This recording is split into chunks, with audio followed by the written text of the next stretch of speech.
basically we make like new batch of like the thing that you put inside the drinks. And then like he was asking me like, okay, so we still have the old one. Like do I just dump everything together and put the new one in the main container?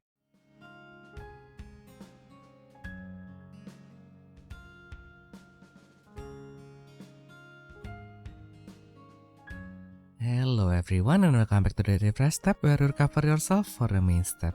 I'm your host for today, tomorrow and the foreseeable future, Theodore Lu. And I'm with Otis Battler in the UK and admin of the Battlespears English Wiki, Ayumu Seiki. Hello. Hey, glad to hear that you seem fine enough. What? It's this time of the year that, We just are inevit- being a bit lazy. Yeah, it's inevitable that after like a year of like not having any problems that, okay, my body just like turned a switch like this morning and like, pop.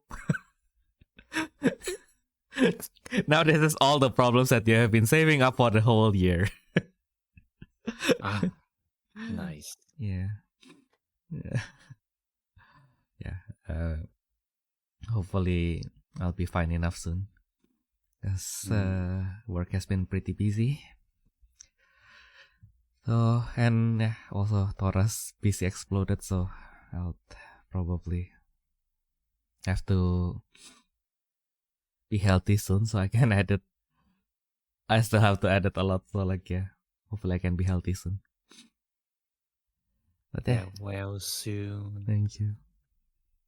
And also I need to, and you know what, like last night, I was being very petty, so I don't know why, but I booted up, well, not that I don't know why, but I kind of wanted something to fidget with, so I just booted up Connected Battlers again after so long. Yeah. Because like, I think like, yeah, like compared to crossover, like I think like some, well, one like because like the card was like way back, so I feel like it's a way different experience. Because like with crossover, it still feels like, okay, so I'm just playing like something from last year, so it's not. It's like there's a charm when you play like Battlespears with like card pulls with like that is like a little bit way back, right? Although like I say that, but like it's Rebirth era, so it's like not that too much far back. Yeah. That's you. Health. Health. Yeah, because it's in Germany they say Gesundheit, which just means health. So like, yeah, health. But yeah, and then I realized that I just can't play red because like red always promises you like stuff, and then like it makes you want to overextend a little bit, and then like, yeah, I always like overshot things, and then I lost in like the most awkward way. That's like I was playing against you right? So like she uses Ice Princess, like which is arguably like the probably like the hardest NPC to beat, just by the virtue of like her tech being one of the best in the game at that time. Yeah, the other one is like yeah, there's the Iza, but like, it's a hard tech to be played by NPC. Let's say, say it that way. Fair enough. Yeah. But like so like even like sometimes the NPC kind of like brain farted. Like they had like spirits that are brave to the Ice Princess Demon God, and I only have 2 lives, so they can just attack with that, and I won't lose. But like they will attack with other things, and then I will survive. But like that did not buy me any more time, because like I was like the first deck that I kind of wanted to win with is the like this Megiddo Zola deck that I made back then for like the stream, and I was like, yeah, this is just a bad deck, but like, yeah, let's see if I can win with this. Like, yeah, maybe and then like I lost, and then like, yeah, maybe my hand was just not good enough, and then like I lost again, and then like, I did some misplay. Maybe if I like tie my cards correctly, and then like nope, and then like I played my cards correctly, and then like she summoned like Trihelia, and then like Bifel just got wiped. So I was like, oh, okay. Okay, so this is not a play issue. This is a design issue. Yeah. Yeah. So also like I kind of like really like that one Ryuman Mirage that gives you like 2 ultimate symbol reduction, right? Yeah. And then like I think like one of my other problem was like I designed my deck also like with the Pus series, like Pus Horus and Pus Isis. That's because they give you course and draw. Yeah. But like once I got like the Horus and the Isis out, like okay, so like now I have to like 2 ultimate symbols that most like NPC cannot remove. So I was like, so this Ryuman is now kind of useless. And then The what? the Ryuman Mirage. Oh, Yeah. right. Yeah. Like it can only fulfill like ultimate reduction, and then like Megiddo Zola only has like 2 ultimate symbol reduction.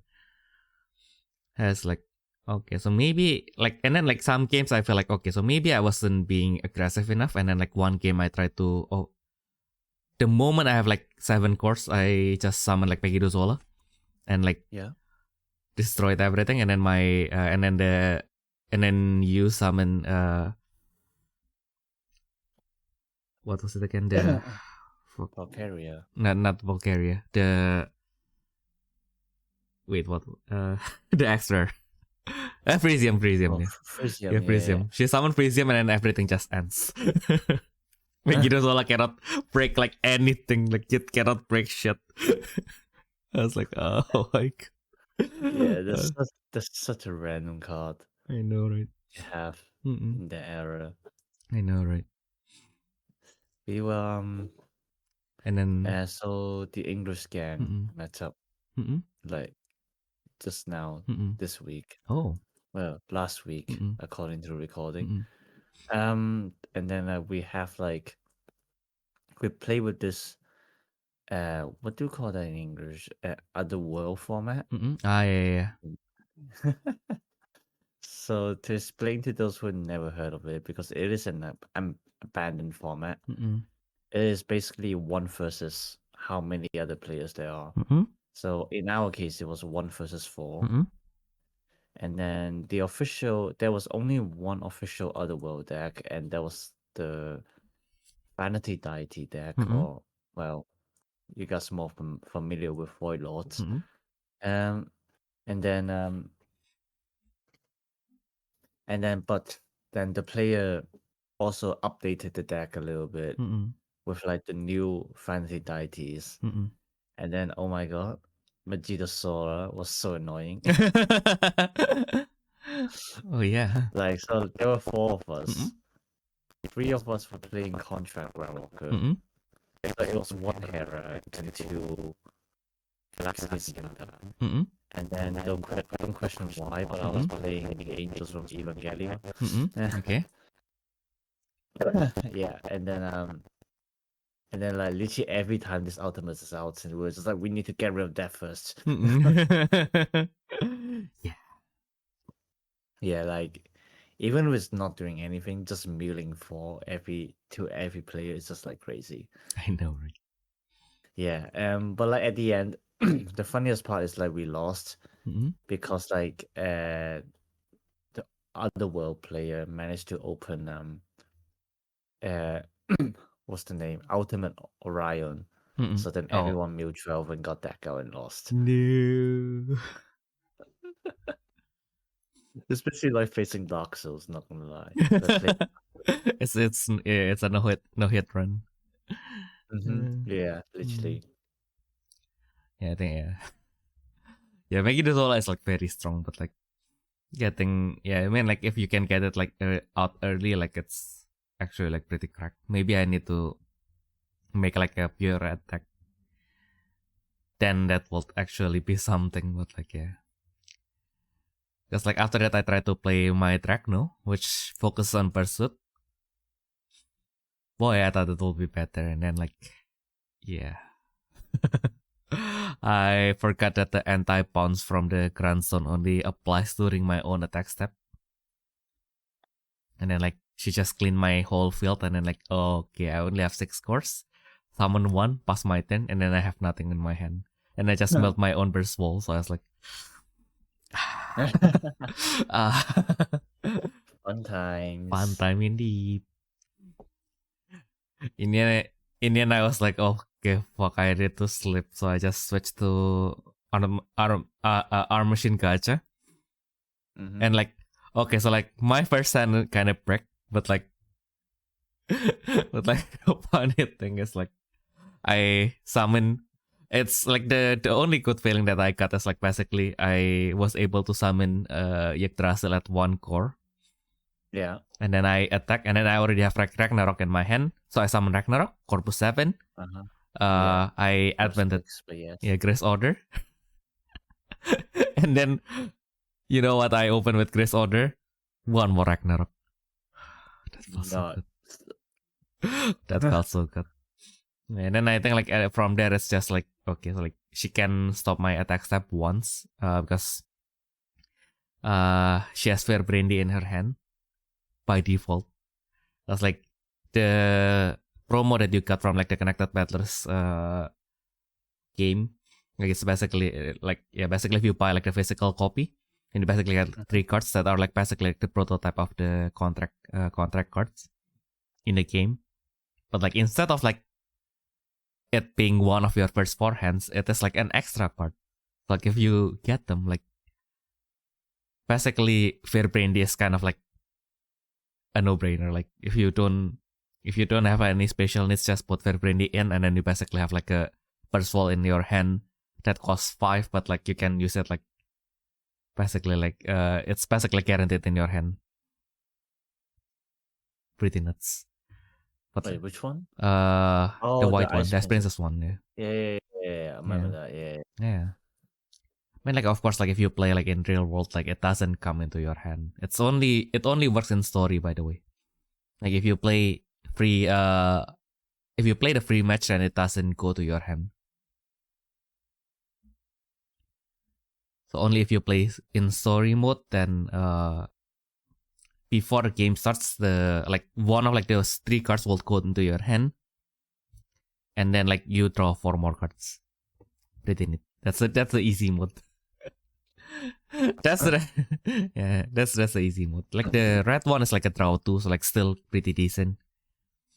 Yeah, the purple one is the awkward one because it's like 8 cost, but it's not exactly. It's more like a finisher, isn't it? Yeah, it's kind of like it was supposed to be a finisher, but also like I mean, like if you play against the guy who has that card, like because he plays purple, right? So like sometimes purple white. It's like the chariot deck. So like sometimes like you have like effect that discards card from your hand, like Violet Field and so. And then he will just when he needs to discard something, he'll discard. Like the CPU will just let us discard like his postcard. I was like, oh.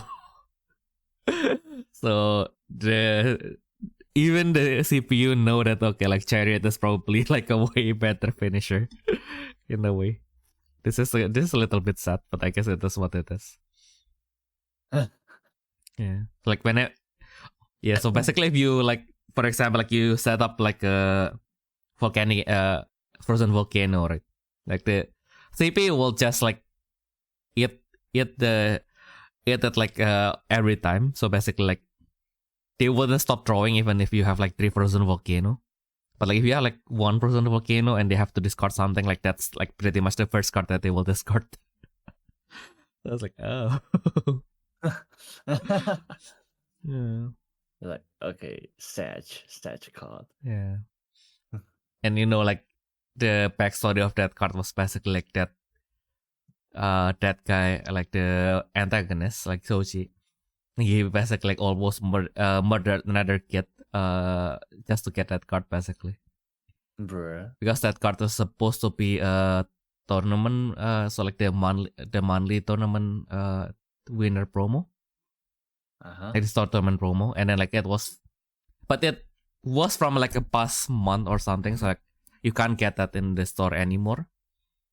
And then like one of his bully basically like, haha, yeah, I have the card that you want, but like I won't give it to you unless you win in a game of Battle Spirits, which you can't. Haha. And then that just awoken the rage inside him, and then like he became like, okay, I will fight you. If I lose, I will quit Battle Spirits. Fuck it. And then like after that he won, and then basically that's where he basically built up his his mindset of like, okay, so if you lose, then you don't deserve to play anymore. It's one of those people. Yeah. Try hard. Exactly. But yeah, somehow I'm just gonna assume this Soji just became friends at the end. Well, I mean it's a non-violent world, so like the power of friendship. Yeah, I mean like it's a little bit. Exactly. Talk no jutsu. Yeah, I mean like how they did it in the end was like, okay, so of course like he lost, and like the only thing that is like probably pretty nice is basically you fight Sochi not in the finals but in the semifinals, because of course the finals is against you, which is a little bit better, because like at least the final boss is actually like Ice Princess instead of the white purple starter deck, which is. Yeah, I mean, like, what if you actually like make that into the final boss? That will be funny. And then I think I remember that I tried to do a stream where either a stream or like basically I just tried to play, because like you can copy like the characters like deck list, right? Basically, like the game just lets you like copy the player's deck list and then like try it out, and then like I think like. His deck doesn't even have Over Chariot. What? Yes, so like his only defense card is something that is a magic that is like a purple magic that shoots like 2 cores. So I was like, so that's why. Because I was like playing with it and I was struggling a little bit because I don't have any defense, and then I was like, why don't I have? And then I opened the deck list and then like, oh, so that's why. Wow, so the developers aren't even making good lists. Yeah. God damn it. I know, right? I mean, like, yeah, it's always the thing with like the official deck list. Like they were like the middle, like they were supposed to be like at least like the middle of like the road, right? Like they are not supposed to be like the deck that wins everything, because that's always like situational. But it should be like something that you can build upon to actually like make a winning deck. But yeah. Okay. That's fair, I guess. Yeah.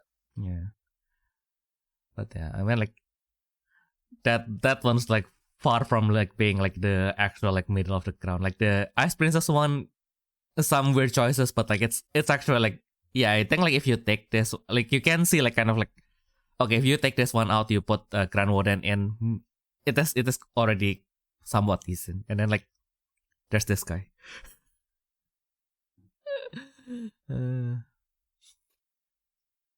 But basically, he basically like from losing, because like he was like all anti and everything, like all about anti, right? Like, so if you win, like you have to win something, just like in Battle Spirits anime. And basically, Toya said that instead, I don't want you to quit. I want you to review your whole life choices. So like, he did become a friend in the end, but like at least like it is out of his own volition. It's not out of like the character like specifically like, yeah, let's be friends. But like, no, you have to think for yourself and then like decide what you want to do with your life.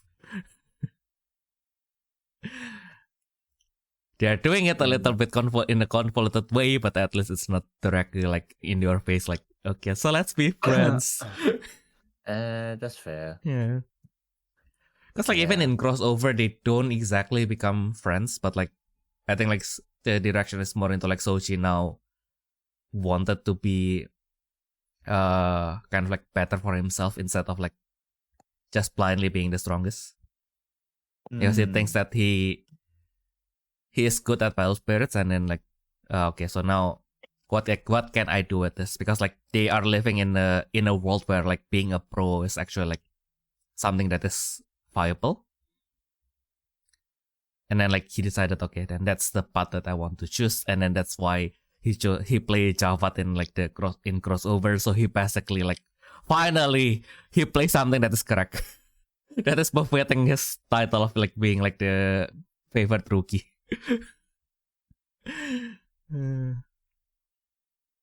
My goodness. Yeah. And then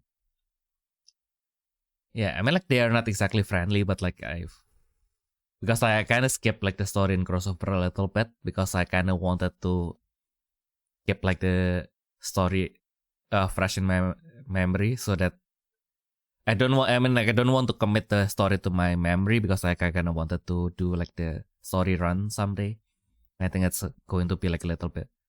Well, I say that it's going to be better if I saw the story for the first time, but like now I realize that maybe that's not a good idea because everything's in Japanese. So like I think like if I read it beforehand, that would have been way better experience of me like already kind of like know what the idea of the story is instead of like reading it on the go and then like being silent for like 30 seconds trying to interpret what is being written in text box, and then like text box after that will give context that isn't in the first text box, and then I will be like deep reading for another minute, and then like so that's what that they meant. Yeah, it's hard. It's going to be easier if I can just go back to playing a Space for the Unbound because like the game is supposed to be in Indonesia. It is an Indonesian game, but I tried to play it in Indonesian and I mean like it's a little bit hard because like like as with like most Asian language, like you have a formal form, but like the version that you use, especially like if the land is like large enough, like the version that you will use in your region will be vastly different than what is like proper. And you read like the proper version of your language, and then it's like, this doesn't feel right. It is correct, but it is not right.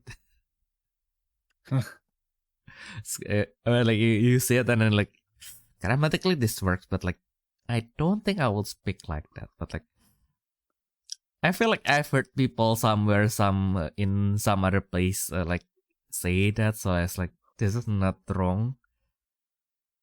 It just doesn't feel right. Then speaking of like translation, right? Like one of my favorite like Hololive Indonesia songs.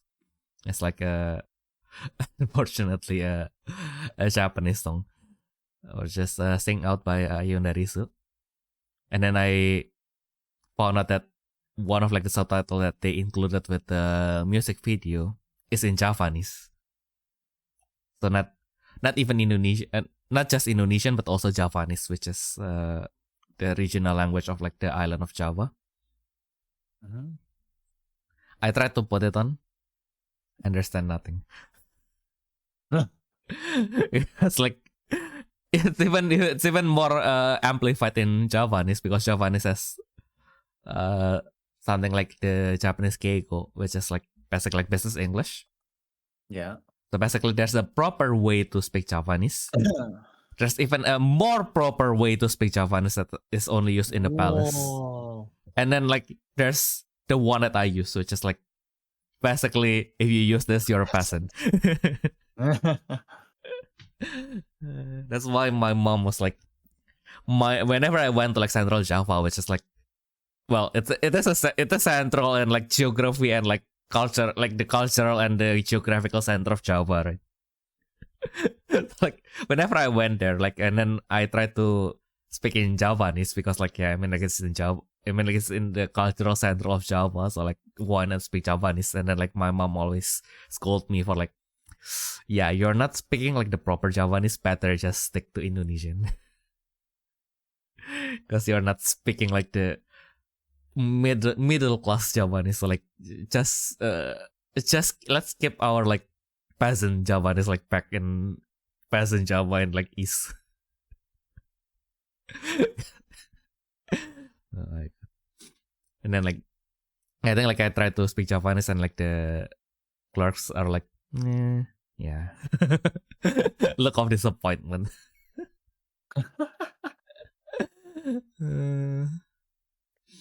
Well, I mean, it's the same with me in Cantonese. I suppose so.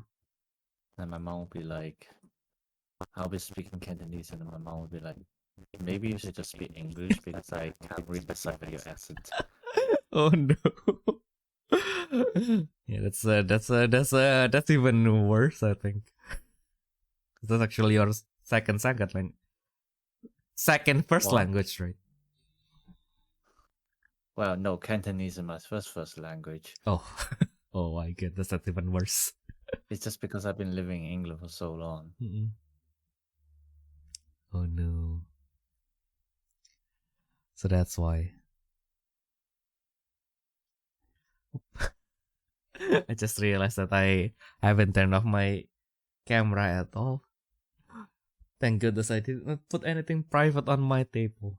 It's just the present that I haven't finished wrapping. I don't know how I'm going to wrap it because I only have like a minuscule amount of like wrapping left, but I can't be bothered to buy a new one.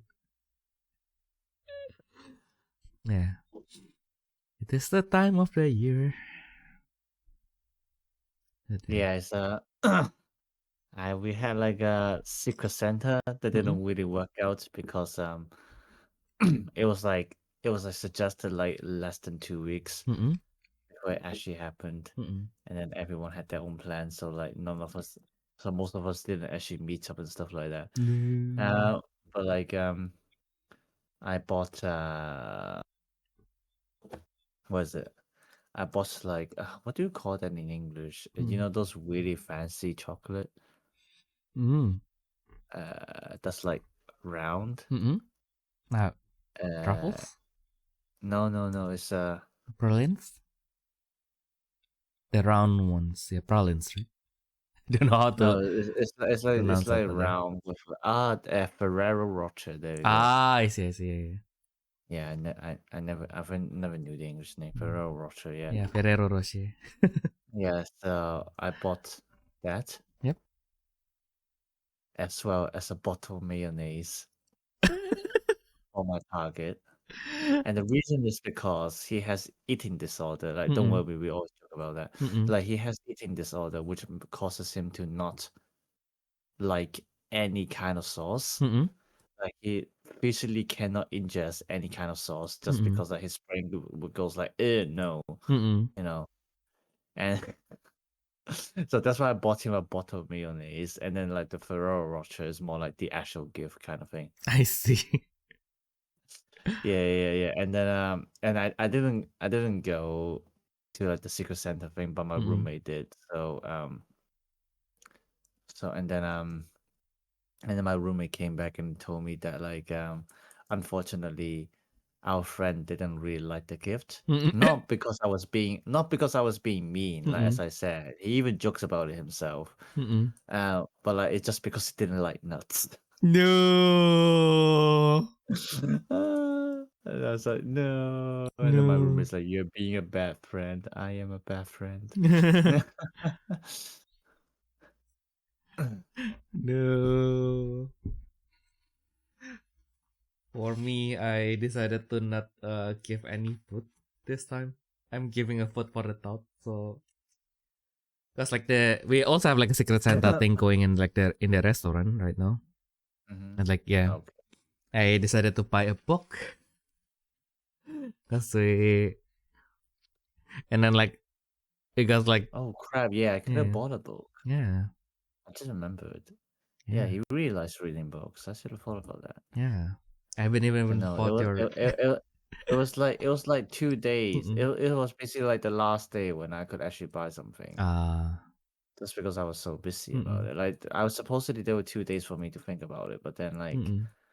But then my roommate's like, let's do this, let's do that, let's go to this fucking place called Scarborough. It's like, which takes like, oh, that's another tale. I'll tell you later. But yeah. So it left me with very little time to actually get a gift properly. So I was like, you know what? everyone likes Ferrero Rocher, right? Mm-mm. He got like a lot of sweets at home as well, because like we Mm-mm. go to his house all the time. Ah. And then it's like, nope, apparently doesn't like nuts. Okay then. No. Shall I bought him Haribo? Maybe, yeah. Yeah. Yeah, actually, yeah, Haru would been good, yeah. Because Haribo makes kids happy and adults too. That's actually their slogan, by the way. Haribo maakt kindervrouw. Und erwachsen ebenso. Oh my goodness. Don't know why. After you came, like I kind of wanted to eat Haribo again, but like it's kind of awkward, like just eating them by myself. Like there's never enough. There's like with like the gummy bears, it feels like there's always like this awkward amount of like that you want to eat. That like the small packet will be like too small, but like the big packet will be like too big. So I was like, oh. What is the appropriate amount, like serving size of Haribo? I mean, isn't bigger always better anyway? Like you can just leave them. You can't finish them. Yeah. Maybe. But like sometimes with sweets like feel like the mood is like extremely specific. It's like I really like I like way too many things. So sometimes the mood for something is so specific that I'll open it, get like one serving size, and then like I'll forget that it even existed. Like that's also why like when my friend like gave me like licorice, I was like, oh, but like the one that Calvin gave me from like way back is still like there. Like it's licorice. So it wouldn't go bad. It wouldn't go bad that quickly, but like yeah, now I have like 2 whole packs that I needed to finish. And like it's the kind of sweets that you can eat at most 2 at a time. So it's because it's physically really hard. Yeah. Also, that's another thing that's why I don't really want to buy like the toast bread now. Cause like I feel like I kind of needed bread just so that when I like today, like when I was like 10 minutes away from like the recording, and then I just wanted something quick, then I can just put something on the bread, and then I can sustain myself until like the recording ends, and then I can eat something that's more satiating. And like sometimes it feels I bought that, and then like I thought about that, and then like I will just like, yep, I will be too busy, so I'll just go straight to work, or I'll have so much free time, let's just cook something. And then like the bread will just sit there. So now whenever I bought bread, I don't really like look at the price in the meaning of like, I don't really like count like how much like every slice costs. Like if the whole pack is like within my budget, I'll just buy it. Like if basically my budget's like €1.5 for like per pack, but like basically if it fits that budget, if it's only like 8 slice, I'll manage. Cause like in the end I will probably like eat like maybe 6-8 slice before like I forget about it. So like yeah, I don't need like one pack that's like 20 slices, kind of thing. Also like usually it's pretty deceptive, right? Like sometimes with bread, like sometimes okay, like this one has like less slice in it, but like overall like the whole like loaf has like pretty much like the same amount of calorie. So like yeah, so like it's pretty much like it has less slices, but like this is like basically 3 slices of like the cheaper bread is like 1 slice of like the more expensive bread or something.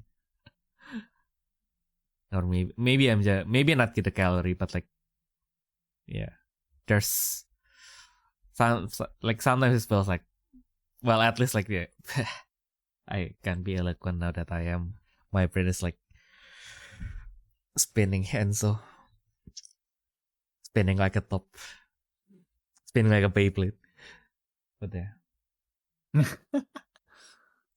You got my point. But like sometimes I don't know if it's just placebo. But I feel like okay, like this bread like has less slices in it, therefore it is more packed. Like yeah, it has more compressed nutrients somewhere.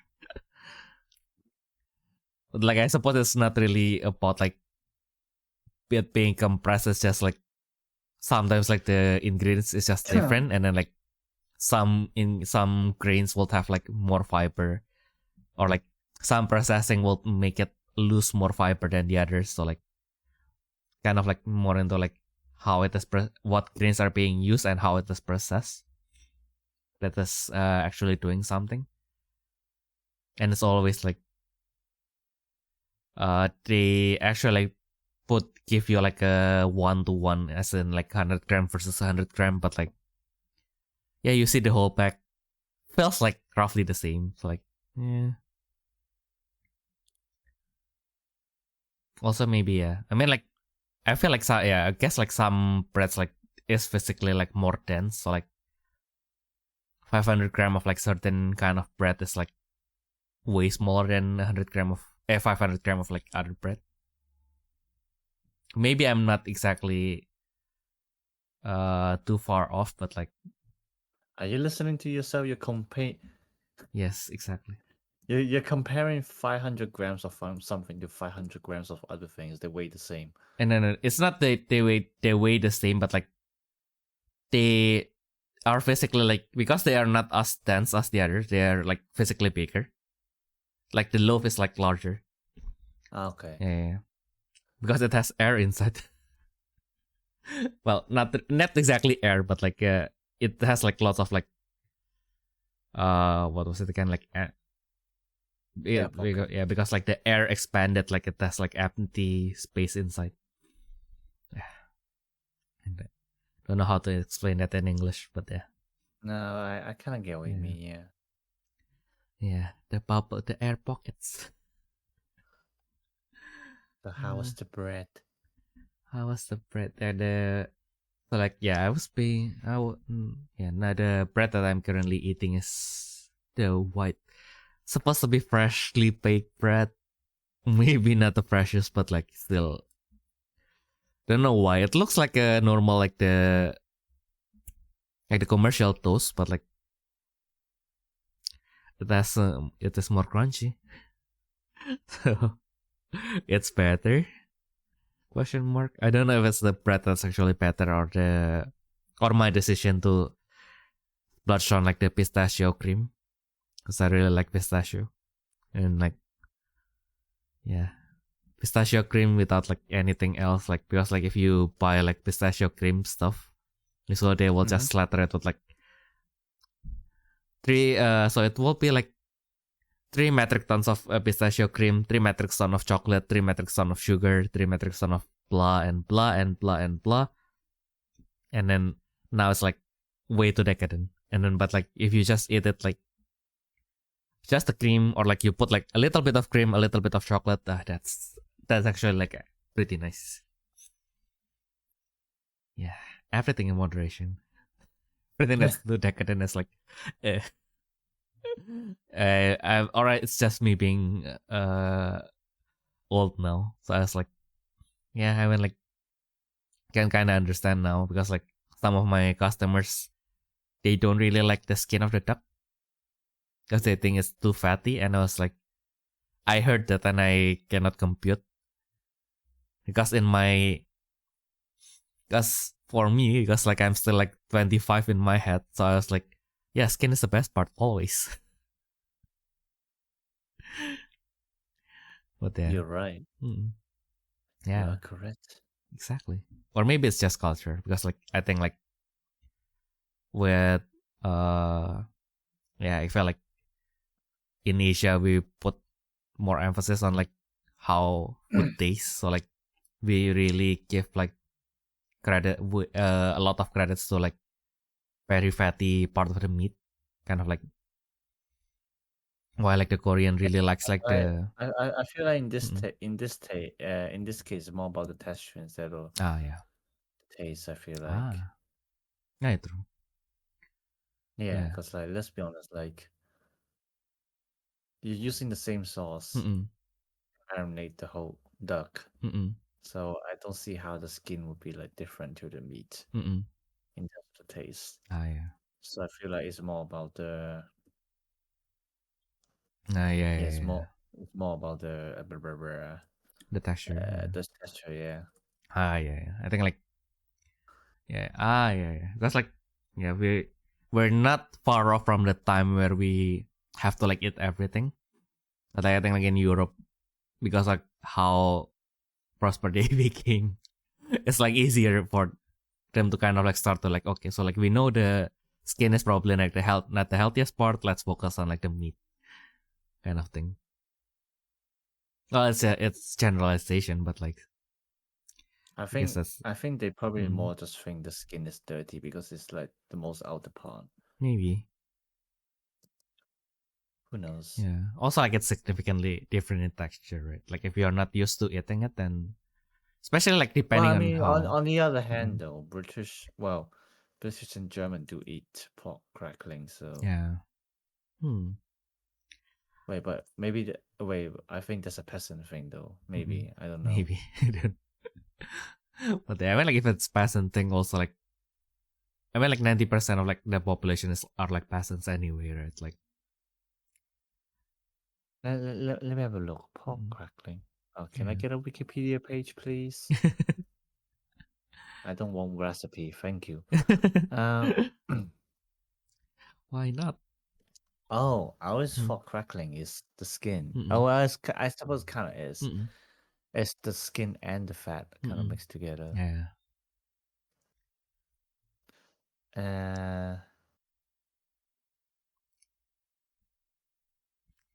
Yeah, I mean, like at one point, even like when I was like doing like the keto diet, they actually like suggested like pork crackling as one of like the recommended snacks. Because like in keto, you kind of focus only on, well, you don't focus, but like basically you get your calorie mostly from fat. Because like also fat is what helps you to not overeat. Because like it makes you eat like fat and you basically feel like this is I'm eating too much, so like let's stop. Like basically like the concept is that you force yourself, you don't eat as much carbs, so that you will start to use your fat deposit basically. And then I mean like also like the thing is like there is a difference between like the fat that you consume from the food and then the fat inside your body, right?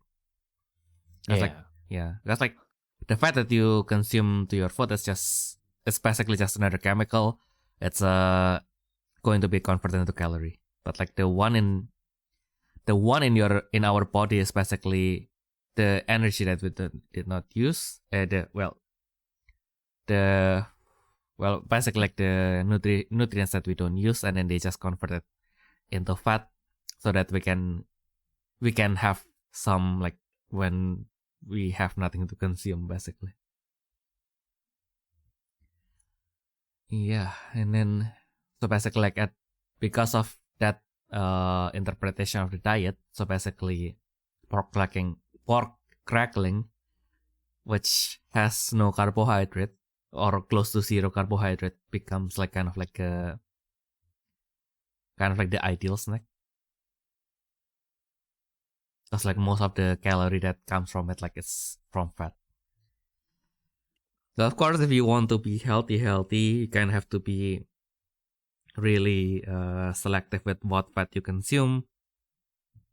So of course, one of like the extreme example of like how to do keto diet that I heard in the past was something egregious, like eating like a one whole chicken breast with a whole stick of butter. What? Yes. That sounds disgusting. Very disgusting. That's crazy. Yeah. My parents would never allow me to do that. Yeah. I think like that's an extreme example, so let's not follow that. Because like the idea is that the fat that from you look for like unsaturated fat, get a lot of that, and then just enough protein for your muscles to recover. So like you can't really eat too much protein, because if you have too much protein, then your body will consume protein first before they consume fat. Yeah. So basically, you kind of wanted to change the priority for the energy consumption from carbohydrate, protein, fat to fat, protein, carbohydrate kind of thing. Okay. Interesting. Yeah. Which I don't know how it actually works. I don't study biology enough for that, but yeah, that's the concept that they wanted to sell, basically. Yeah. That they wanted to sell. Yeah. Fair enough. And then I ran out of money because like the rice is like the cheapest thing still. So like I think like when I first started like that diet, like what I basically do is basically instead of like buying like rice and fried chicken, I just bought 2 fried chicken. Because like one is like one, and then like cutting like the rice entirely is like, yeah, I can't survive just on that. So I try to increase like the amount of like stuff that I eat. But of course, like buying 2 chicken is way more expensive than buying rice and chicken. So like, I think like after 1 month, I was like, yeah, I can't do this anymore. I can't afford this like financially. Yeah. It is unfortunate that you kind of have to live with it. I feel like in Europe, in Germany, it's a little bit, how to put it? It doesn't feel as bad. So I feel like in Indonesia, we kind of like adopted like the American way of like just putting sugar in everything. Right. Yeah. So like you buy like the cheaper you pay for stuff, like the more sugar is added to it. Like one of my guilty pleasures is to buy like one of those 20 cents coffee. Well, not even 20 cents. Yeah, so 20 cents. Like usually like if you want like the actual like the one that has, I don't feel like disgusting after drinking it, costs like 50 cents. 50 cents, and that's for like half the amount maybe. But like this one is like double the amount, half the price. So I was like, yeah, like it tastes disgusting, but like there's this chemical thing that made me came back to it. Maybe it's MSG. Yeah, reminds me. I haven't had my coffee yet today. Yeah, and that reminds me. Oh yeah, I need more coffee. Yeah, it's so silly as well. Like it's my roommate's birthday today. So I went downstairs and his parents are here. I mean, I knew about that. And then the best thing is that I was like, hello. Yeah, apparently, yeah. Obviously, I just woke up, and then like the father was like, "Oh, you look like you need some coffee." He's like, "Yes, I do need some coffee." Nice. Hello, it's me. I'm from the other side. There. And also, I remember that yesterday so like it's not even just yesterday. So this story starts from like 2 days ago. Because like as usual, I sometimes buy one of those like the cheap like plastic cup coffee from like the supermarkets. Just because it has coffee and sugar, so it feels like kind of like a placebo, kind of like my energy drink kind of thing. It's just, I know this probably has like a less caffeine than a normal coffee, but like because it has coffee and caffeine, I feel like that's kind of like signals that yep, I'm going to work now, so I needed caffeine and calorie. So like I bought one because like I was like basically knackered the whole day. I kind of like spent the whole day like resting and to recover. And at like around 6 p.m. I finally got a little bit well enough, and then I went to get groceries, and then I bought one of those coffee. So maybe then after dinner I can just drink it, and then maybe wake up like long enough to do some stuff. And after dinner I was like, felt really tired again, and it's like 9-10 p.m. So like I feel like this is an appropriate time to try to reset my sleep schedule. So like let's try to sleep early. And I think I woke up at 3, and then I cannot fall back asleep, and then I fall back asleep at 5, and then I woke up at around 8 or 9.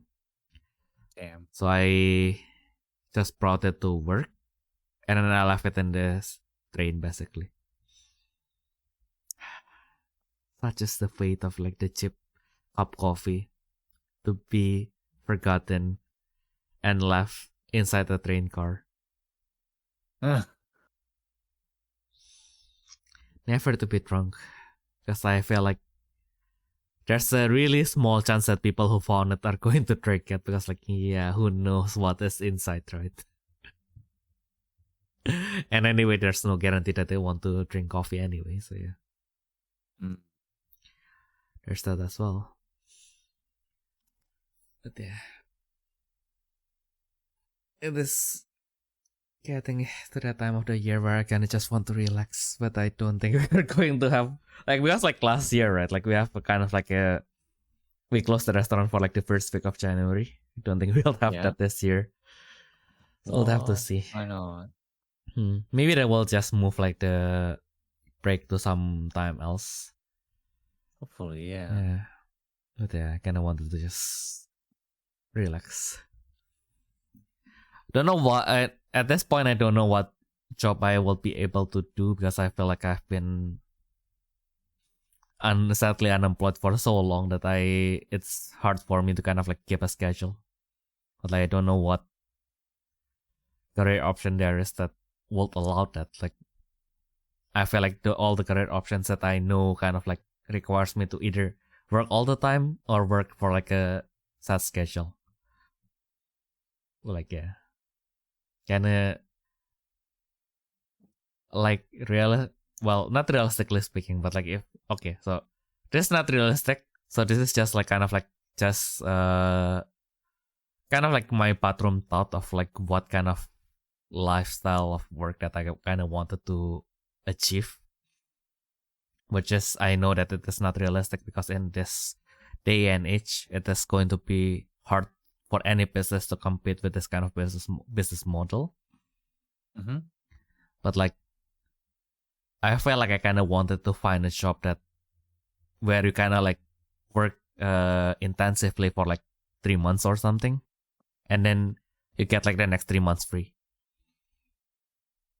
kind of thing. But yeah, I feel like previously it's this kind of like possible, because like projects are pretty contained, so you can basically just slave away in a project, and then after that, okay, so like now we don't have any immediate project to finish, so either the work is going to be lighter, or we're going to you can fuck off basically. Like also like even yeah. I mean, I think you're describing freelance basically. Well, I mean, like freelance is kind of like now it kind of feels like the career path where you kind of have to work every day, because like now you have so many competition that you can't really like let off like for too long, right? Like kind of you have to be ready to take an opportunity at any time. So like the most that you can do is maybe that if you can do everything remotely, then you can trick yourself into having a holiday by working in another country. Yeah. Like, yeah, I mean, like technically you are in Japan right now, but like you can only like freely go out in the weekends, like maybe one day in a week, so just like a normal work week, but you're in Japan.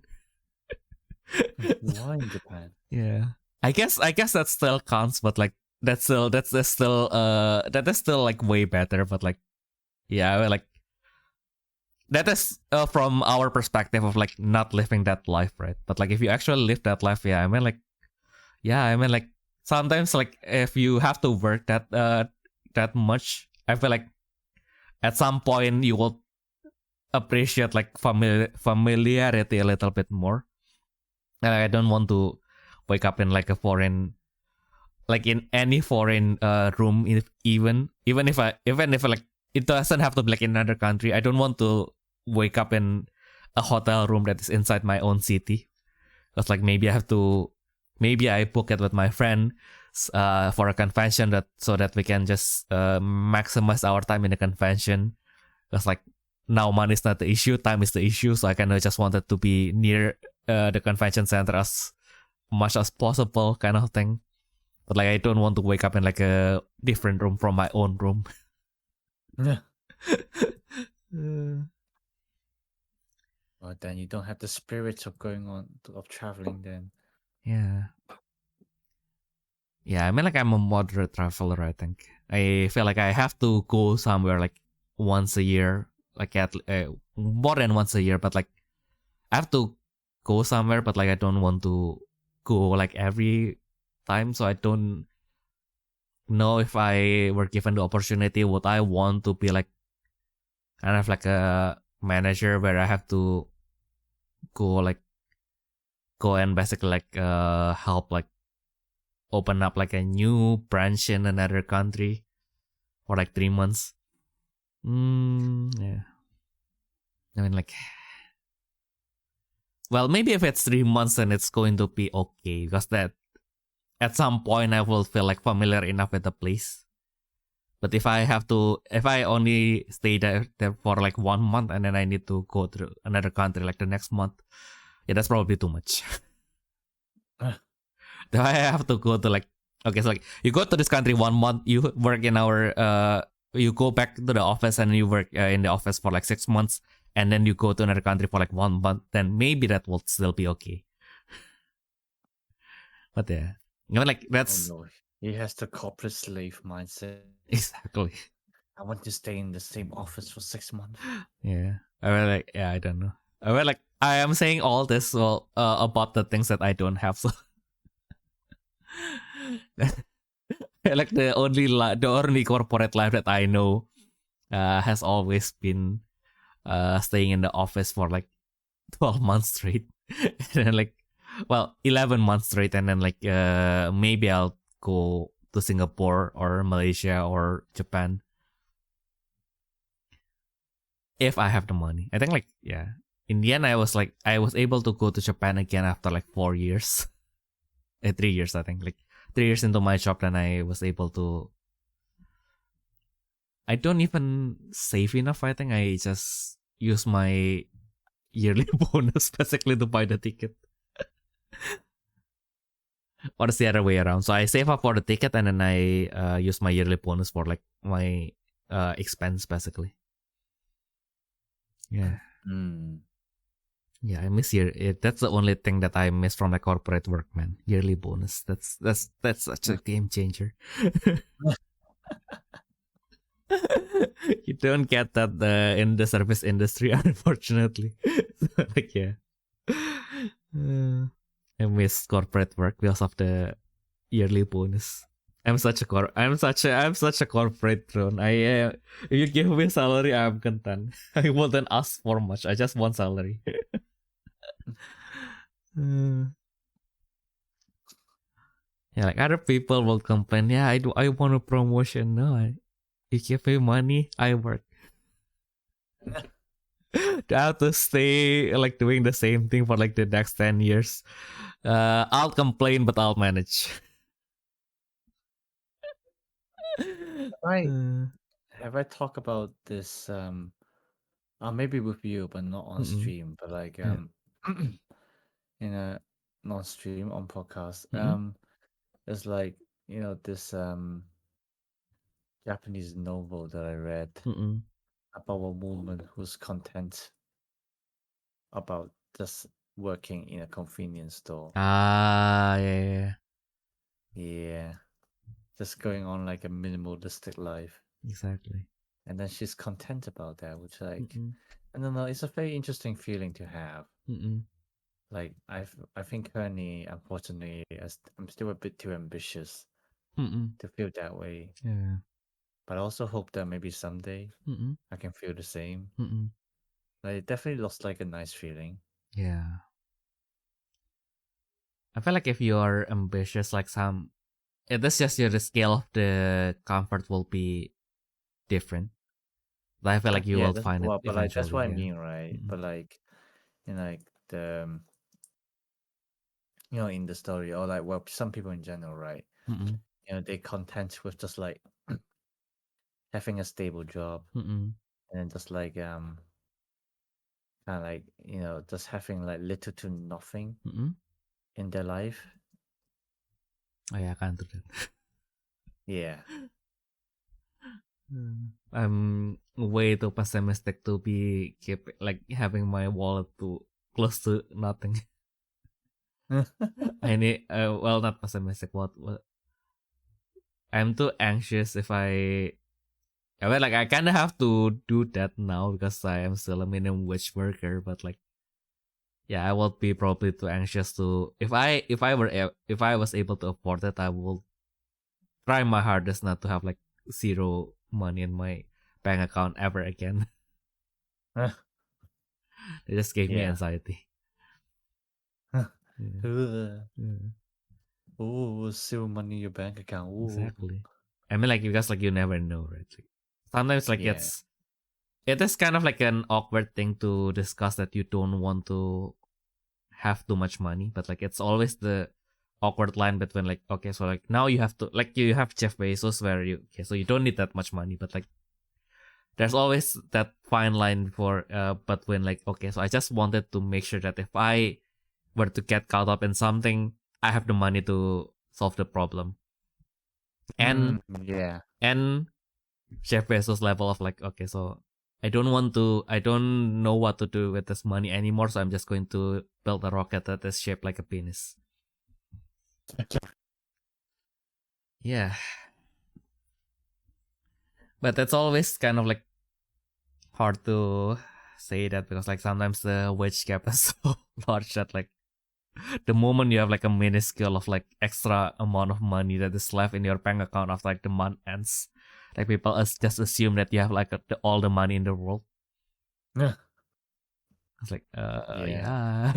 when when I need it for emergency. It's called savings. Yeah, it's called savings. Yeah, that's why I can afford to get to be sick. No, literally, yeah. No, Yeah. Exactly.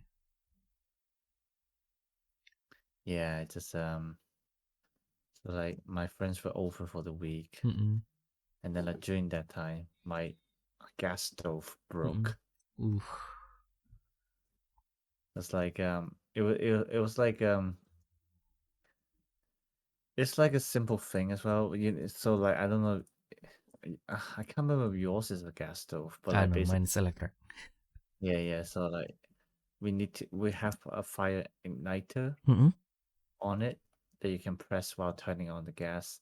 So obviously, it turns on the fire, it lights up the fire, and then that button wouldn't stop ticking. Like like either so I look up on Google, so like the reason is usually because like something got in there and then police, kind of thing that like make the button stuck and it just like wouldn't stop ticking. But like then and we kind of solve it. We kind of minimize it, like the ticking. Because like we assume maybe like some water moisture is in there. And so like Enoch just told me to like keep the fire on to try to heat up the moisture. So the tick slowed down, but it's still not stopped yet.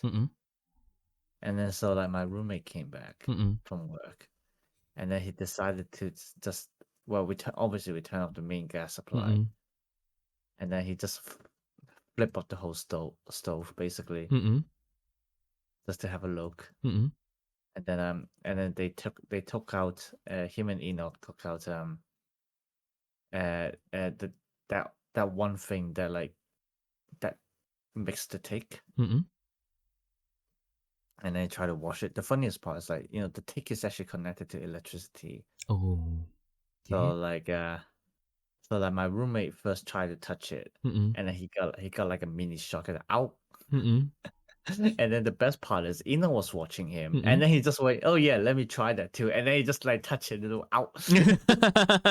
No. And we were like, "What are you two doing?"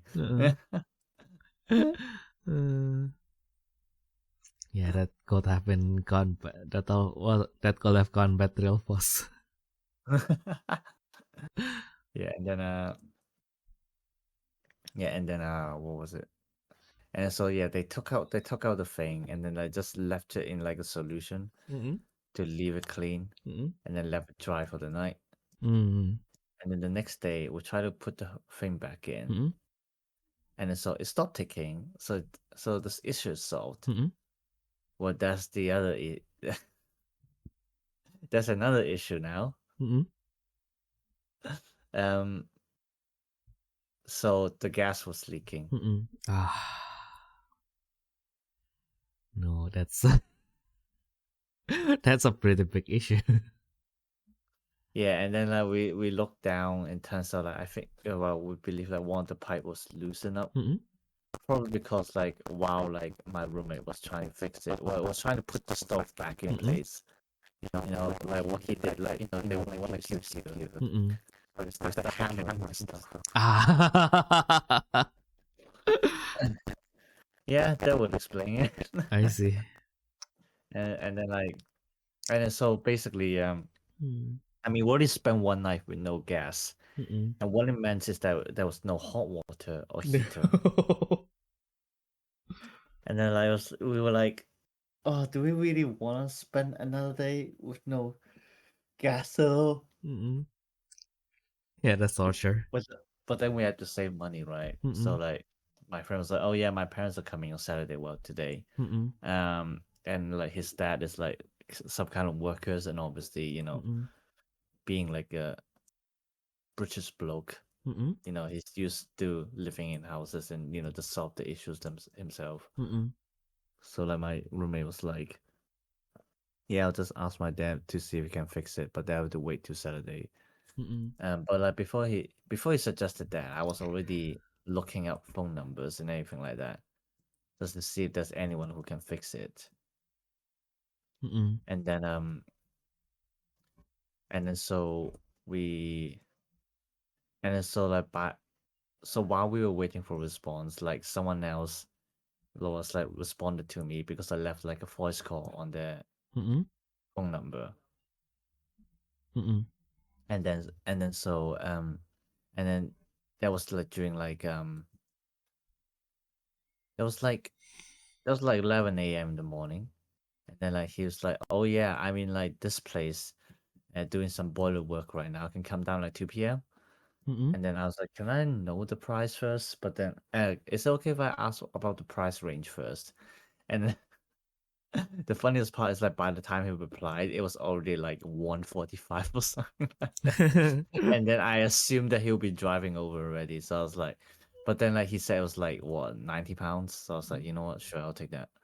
Mm-mm. Like I assumed like you're nearby anyway, so like you know what, save you the hassle, might as well come over. Mm-mm. Yeah, so guy came over, have a check, and then yeah, it was literally just a loose pipe. Mm-mm. But then like because our stove was pretty old, Mm-mm. he said, so it became like the pipe became loose so easily Mm-mm. was because like the bolt was really old, Mm. and then it was very outdated as well. So Yeah. he took out the bolt, Mm-mm. put on like a new one, like a really big one, Mm-mm. and then use some extra glue Mm-mm. that I've never seen before. Like they look like mud. They look like mud, Mm-mm. but they also look really strong and sticky. Mm-mm. Yeah. And then he did that, and then like yeah, and then like he basically suggested I asked him like, do it's okay if we check like the night as well? He like had a quick look, and then like he was like, well, more like I asked him, well, if the night start ticking again, like what should we do? And then it's like, yeah, well, yeah, usually it's like because something's stuck in there and stuff like that. And then he also said that like usually the stove now has like its own safety measure. Ours was so old, it doesn't even have that. Yeah. So like he suggested me instead of like trying to use the button on the stove, we just use one of the lawn nose igniter that you can buy from like, you know, homeware shops, where you literally just point at the gas stove and then just like click, kind of thing. Yeah. So then we can avoid just using the button and just like have the same issue happening again. So yeah, I was like, you know what, fair enough. And then like at the end, guy was actually true to his words, charged me only £95. So £90 for fixing it and £5 for the bolt. And it's like, okay, you know what? I'll take that. That's a pretty good deal. And but still, that means £95 gone suddenly. Yippee. Rare Engineer W tuh. Rare Engineer W. He fixed the problem right away and he didn't play God. Yeah, no, literally, like, oh, he was such a chill guy. Yeah. No. Thank goodness. God bless that man. Yeah, God bless him indeed. Yeah. Yeah. Glad to hear that you finally have gas again. Yes, I have gas again. Don't know why. I've been like listening to that German comedian. So of course, because he's German, he has to play a lot of World War II jokes, right? So now sometimes I hear the word gas and then I was like, yeah, the word gas just doesn't it just doesn't hit the same again now. Cause I remember like the other kind of gas. I was like, oh, that's so stupid. What the hell? Yeah, what the fuck? Why am I laughing at this? I wasn't supposed to be laughing at this. Why? You I'm child. such a terrible person. Yeah, so I've learned. So in the past week, while Enoch and the other friends were over, I learned how to make chili oil. Ooh, And then also an actual egg fried rice. nice. I think I actually did it pretty well. Like it's a nice thing as well because my roommate has his own wok, so I was using that one. Oh, nice. Yeah. So like, I'm making like an actual egg fried rice, and then it was really funny as well. One of my friends who came over, he was enjoying using the wok so much because like he kind of likes cooking, but then like he never has an actual wok. So like he came over and said, "Oh my god, you have an actual wok!" And like let me make some veggies with this. Yay! Oh, look at this! Look at this! I don't even know how you say in English, but like we call it wok hay in Oh Chinese. yeah. Yeah. It's like the wok air or something. Yeah. Yeah. Which is like, I mean, it always sounds like a very conspiracy thing, isn't it? But like, it's actually like a real thing. When he explained it, it's just like you put the oil in, and then heat it up and stuff like that. And then he was like, okay, yeah. So like the first thing you do is like you move your wok around, kept the oil covered all around the wok, and then and then we start to see like and then he put the veggies in, and then because the oil is heating up and obviously the veggies are heating up as well, you got like kind of steam coming up from the wok, and they told me, yeah, that's the wok hay. Yeah. And then like when it has to wok hay, that's when you actually start frying it and everything like that, or something like that. Like I can't remember like the exact explanation, but it's apparently it's very much a real thing. Which I find pretty interesting, yeah. Yeah, that kind of made sense. Just like to this at this point, I thought like okay was more into like how like because in a wok you have like way more surface area, so it's easier to like kind of like caramelize the ingredients inside your pan. Like with like the normal pan, like usually like only like the bottommost part like receive like the most heat, so like it's going to be like caramelized, and then like the rest are going to be soggy. But like because like wok has like so wide of like a contact area between like the food and the wok itself, so I thought that's where like the kind of like the added flavor came from, kind of thing. I like the more I think about it, I feel like, you know, probably Yeah, the almighty Google. Yeah. That's also like the term wok hei has been popularized by none other than our lovely Malaysian comedian. Yeah, wok hei is the signature smoky, slightly charred, complex flavor in Cantonese stir fries, meaning breath of the wok. Created by ultra high heat searing ingredients causing caramelization, Maillard reactions, and smoking oil. Yeah, like it's kind of what. So like I think like the idea is basically, obviously, when you heat up, you got like chemicals evaporating from like the food and like all the ingredients, right? And so like most of the time, that heat will be gone because it rises up, and then in modern days, it got sucked up by the ventilation fan and everything like that. But like I suppose that especially with like how the wok is designed as well, you kind of like it helps to like contain those chemicals in the heat, in the steam, and kind of like recycle it back onto the ingredients. So basically it's like extra flavor that normally would have been evaporated already, but like in the case of like stir fry with wok, kind of keeps that flavor on the food. That's I assume that's kind of like how it works, kind of. Yeah. I mean, like, chemistry is a weird thing. That's why I failed chemistry. Yeah. But it's I find it like kind of like was like a little bit interesting that last year, when we do kind of like our last episode of the year together, because like I feel like next week is going to be very busy for the both of us. Yeah. So like last year when we do like our last episode of the year together, like we kind of like talk about like what is the nicest thing that we did, or like what we had like in the year. And then this year we just like, well, there are some nice things, but it's like, okay, it's like I feel like the theme is like frustration.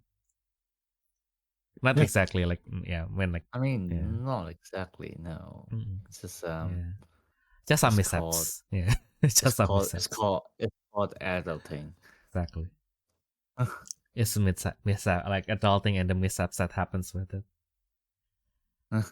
Finally, you became a homeowner. I became a slave, wage slave again. So like that's the point where we need to adult in our own ways.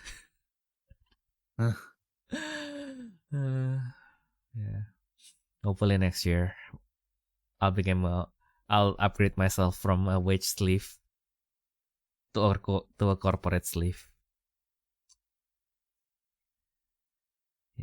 It can be pretty bleak sometimes in this days and age, because like how vastly richer like the rich are. But still, maybe one day,